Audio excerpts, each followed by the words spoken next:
Started another Q&A for Parawinging. Guys, if you have any questions on Parawinging, send me a DM, send me a comment here in this video, and I'll try to answer them as much as I can. Before we get started, the last episode of the podcast is now live. So that was with Ken Adgate. Man, that was a good episode. So many tips on riding tips, on like really advanced riding techniques as well. So Ken is such a good winger, so he's bringing that into Parawinging now, which is awesome.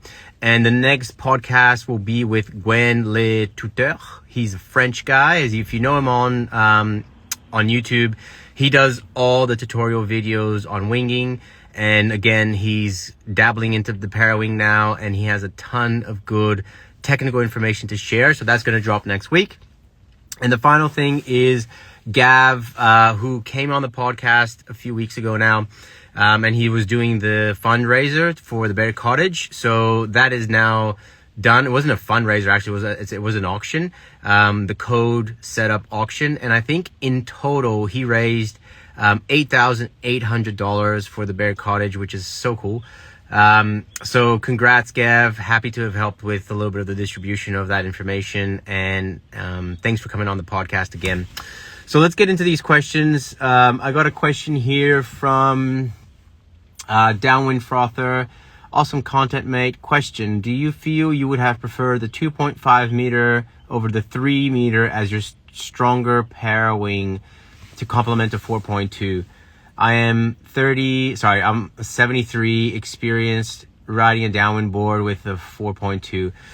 I don't know, man. I think the step down of a 4.2 to the 3 is quite good, especially if you have a big board. I don't think that's a problem. But it really depends on the conditions you're riding. So you didn't put like exactly what winds you mostly go out on, but I'll give you my ranges. So with the 4.2, and a 1-to-1 weight to volume ratio, so I'm counting the 85 liter board, I can use a 4.2 from 15 to 22 knots. And keep in mind that the low end and the top end of that, it's not going to work great. You really want to maximize that middle bit. And then the 3 I can use from the low 20 knots. So let's say like 20 to 22, probably all the way up to like the 30, so 28 knots. So I feel it's a perfect 2 Parawing combo, 4.2 and the 3, if you want a 2 Parawing quiver. I think the 2.5 is a big gap, but the only reason it might work for you is because you're 73 kilos and you're using a downwind board. So you have a lot of volume there to work with. So you might be able to get away with using a 2.5 in over 22 knots. So it really depends on your preference. I know that the 2.5 and the 3.7 that Flow is launching now has already some tweaks, so it's a different profile.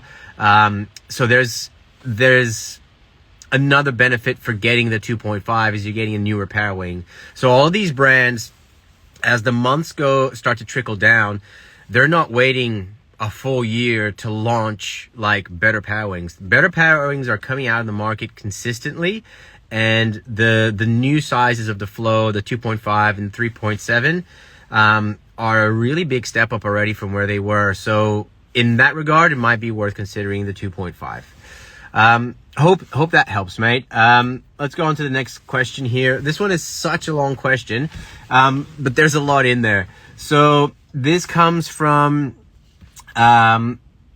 Board Maverick. So, hey Dan, I'm eating up your long form videos. What I would like to know, what are the minimum swell conditions required for downwinding? What are the variables you look at? So for me, the minimum amount of wind that I enjoy going downwinding is probably 50 knots. If it's under 50 knots, I don't really get out there. And even in 50 knots, it's probably a day that I would go out with a 1300, but I don't own a 1300 foil. So I would probably have to be pumping a lot that day. So I use the 1130S with a maybe 150 tail on those conditions. And then he goes on, how do you pick your board, foil, and Parawing in relation to the wind swell forecast? Man, that is such a huge question, and every day I try something different. So I'll tell you where I'm at now with my experimentation with foil size, board size, and Parawing size. Right now, all the time I'm just using the 85 liter board now. I don't use the downwinder board anymore. I feel the downwinder board was really good to get started, and it was also good to ride the downwinder board when I was learning something new, like learning how to tack or learning how to jibe, but that didn't take too long. More the tacks, because if I'm falling consistently, I don't want to waste too much energy getting up, so then the downwind board's pretty good. But I don't use it anymore. 85 liters is probably the biggest board I go out on now. So now I'm experimenting with foil size and Parawing size. So if I'm going on a downwind run, I will happily be overpowered on the Parawing, and that will allow me to really reduce my foil size to a very small foil, which is super fun when you're going downwinding. Now, if I'm doing upwind, downwinds, and I'm kind of like staying in the same location, I am choosing to to size up my foil for something that I can get up easily, and then use a slightly smaller Parawing so I can shoot upwind easier. And riding upwind on a super powered Parawing is super hard. You're going to get tired very quickly. I don't wear a harness. If you wear a harness line, that'll help a little bit.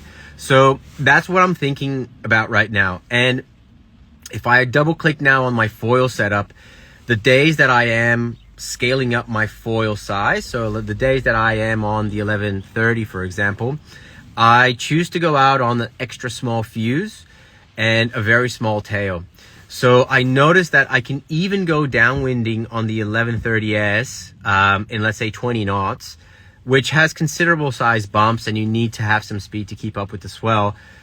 I can still keep up with the swell with a small fuse and a small tail. I've never, people don't talk enough about how much speed you gain from a smaller fuse. And in the code line, I think that's even amplified because the fuse is quite chunky. So the fuse being smaller, I am just flying downwind with these larger foils. And then what I'm able to do is always be on my small board. So that's a little bit of an insight there. He goes on. This is a very long question. I would love to try on the inland lake where I have foil, but I feel like I need 20 to 30 knots to develop significant wind swell. When do you say, nope, that's not worth it, I'll stick with wing? I don't wing anymore. I don't own any wings anymore. I just Parawing. He had one ocean session and he said the sets were nice, but he struggled with refracting waves. And I suspect that's caused by the sandbars since it was close to shore. Yeah, look, open ocean swell, man. Open ocean runs are completely different. So here we have open ocean conditions that are hard because you're always getting refraction from the cliffs. Like our coastline here are basically cliffs, so you experience a lot of that refraction if the wind is not lining up with the coast. If it's a southerly wind, you get a lot of that refraction. If it's a southwest wind, not so much, but it's still there. So what you want to do there is, if you're comfortable with it, I'm normally 2 to 3 Ks offshore, but then you need to be comfortable being that far offshore. So the conditions that I feel are not really worth downwinding in is, like I said, around 50 knots, 60 knots. I don't know. It might be all right if you have a lot of fetch. So fetch is, let's say you have this amount of space to do a downwind run, and that's 10 kilometers. You have a 10-kilometer fetch. The start of the run will not have much bumps because the bumps need some space to form, right? And some distance to form. So the second half of that run will be quite nice. But if you have a 5-kilometer run and you have to build that fetch, mate, maybe that spot's not really good for downwinding. Maybe that's a good spot for you just to use the Parawing to just ride Parawing. But downwinding in a lake and I feel what you're saying here, you need 25 to 30 knots. I feel like you have very short fetch for the bumps to pick up. But this was from Board Maverick. Mate, look, sorry I took so long to answer this. It's a big question and I didn't want to write it up for you, but hopefully this helps, and let me know if there are any follow-ups on that one. Next question here from Ryan M. Hatfield. I just got my first Parawing in the mail, BRM Kaha, awesome Parawing. Listen to all of the podcasts and watch all the videos. Thank you for all the content, super helpful. Question. I've seen the stowing method done 2 ways now, front lines and all the lines. I've seen that you do it with all the lines. Have you tried the front line method? Is one better than the other? Trying to set good habits from the beginning so I don't overthink this too much. Yeah, and I think you're already overthinking it too much because you could do both. I don't think there's a better or worse way to do it. I think certain Parawings work better if you grab the front lines. So I haven't tried the Kaha and the Kanaha yet. So Greg's sending me a few to test, which I'm super happy about. Thanks, Greg. So I don't know how they stow, but I know that the ozone, they react very well to that front line stow. As soon as you're pulling the front lines, all of the battens and that leading edge kind of concertina in. So that's a good way to stow the ozone. But for me, when I am stowing, and this is where maybe the terminology got a little bit lost for you. Stowing for me means putting it away in a belt and riding hands-free. If I am doing that, I try to always use the backline method because that allows me to have all the lines in my hand, and that allows me to then sort out my Parawing, keep all the lines inside the canvas, put the bar on top and chuck it in my belt and keep going, right, on my downwind run. The times that I choose maybe to use the frontline method with the flow is if I'm doing shorter laps. So if I'm doing upwind, downwind, I might use that method, but normally still the back lines. I feel like that if you're super overpowered and you're already like finding it hard to stay upwind, stowing it with the back lines is very hard, because even if you jump on a swell and you get the Parawing to depower and all that stuff, it still has a lot of pressure because you're overpowered. In that case, then I might go with the front line method, because I can just pull my hands up on the line, yank the front lines, and then I pull my backhand to get the leading edge and finish that off. But it's more of a forced kind of depowering method.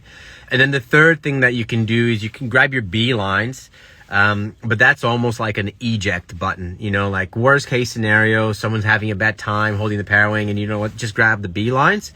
But if I'm riding and like I'm completely cooked and I just want to get rid of it and I'm not concerned about what's going to happen with the Parawing, I never did it, I think, thinking about it, but I can just pull on the Bs. But as soon as you pull on the Bs, the Parawing goes from this shape, and because you're grabbing the B lines, which are in the middle, it'll kind of like fold on itself, and then you have lines wrapped around the other side, which is not great for redeploying. So the B line method is maybe a last resort mechanism. So front lines for me, if I'm overpowered or if I'm just riding swell, but I normally do the backline method all the time. And it doesn't really matter, mate. I think if you are able to consistently get good redeploys, it doesn't matter how you're doing it. You're doing it right, because the whole point of stowing it in a certain way is so the Parawing, you know, keeps its shape, or you know exactly where it is. So when you redeploy it, it redeploys well. So if your success rate is high with whatever method you're using, I think you're using the right method for yourself and the Parawing that you have. How long have we been talking for here? I can't see a time, but I might answer one question, one more question. Hey, this is from Ramon S. Brun. Hey, Daniel, your content is super helpful, I think, for me getting into Parawing. I have issues with collapsing the Parawing. I have the Ensis 3 meter, and I am never able to grab all the lines, and also the Parawing twists as I do not manage to grab the leading edge fast enough. I wonder if this sorry, it's written a little bit weird. I wonder if this is easier at the beginning to just grab the rear or front lines only. All right, so kind of similar question, but I think what's happening here, Ramon, is when you set up your line to do a complete depower, which means like get rid of, you know, either the front lines or the back lines, like get rid of the Parawing, you need to make sure that you're really pointing your board downwind, because what happens if you don't, if I kind of like keep a 30-degree angle to the wind, I pull the lines, and as you're pulling the lines, there's still wind pressure on the Parawing, and it's still kind of inflated, and that pressure needs to go somewhere. So what happens is the Parawing starts to spin. If you find that the Parawing is spinning as you're pulling the lines, it means that you're not going downwind enough. Honestly, if you go downwind and you set up the turn correctly, the Parawing should just fall off the sky. Okay, so that's when you start to feel that the power and the energy that you're riding is going from the Parawing to the bump, right? That transfer of energy of me feeling like, all right, I'm going because the Parawing's taking me, and now I'm going because the bump's taking me. When you feel that transition and you point the bar, the Parawing should really collapse. So I think the problem with what you're describing here is not the method, front or back lines. I think it's your setup and the line you're taking in preparation for that depower. So try maybe to go downwind a little bit more. When you're doing that, keep in mind that you don't want to like launch yourself onto a bump and go downwind, because sometimes we're riding the Parawing with a lot of speed and then we go into a bump, but then you're going to ride down that bump and you're going to be in a bad position to continue riding. So what I do is I brush off a lot of speed. I try to match the speed that I'm riding with the Parawing with the speed of the bump. And then I start peeling back, and then I find the face. I go downwind, fully downwind for a little bit.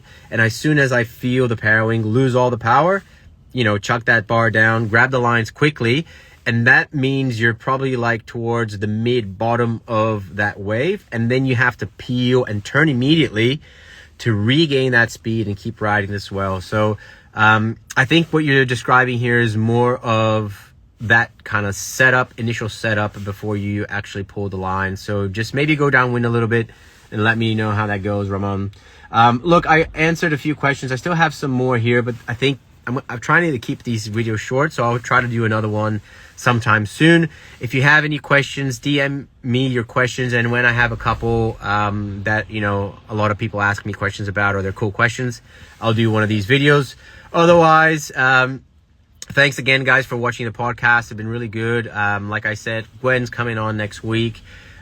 He has a bunch of tutorials online and videos online, so yeah, it'll be sick to watch him live. That's my sister giving me a hello. Hey, Faye. So thanks again for watching. The forecast for today is good, so I might go out in a little bit and do a video on the ozone. So they send me a pocket rocket to test. I have a 777 to test, and Greg sending me some stuff to test as well. So yeah, some cool things coming up. So we'll catch you next time, crew. Cheers.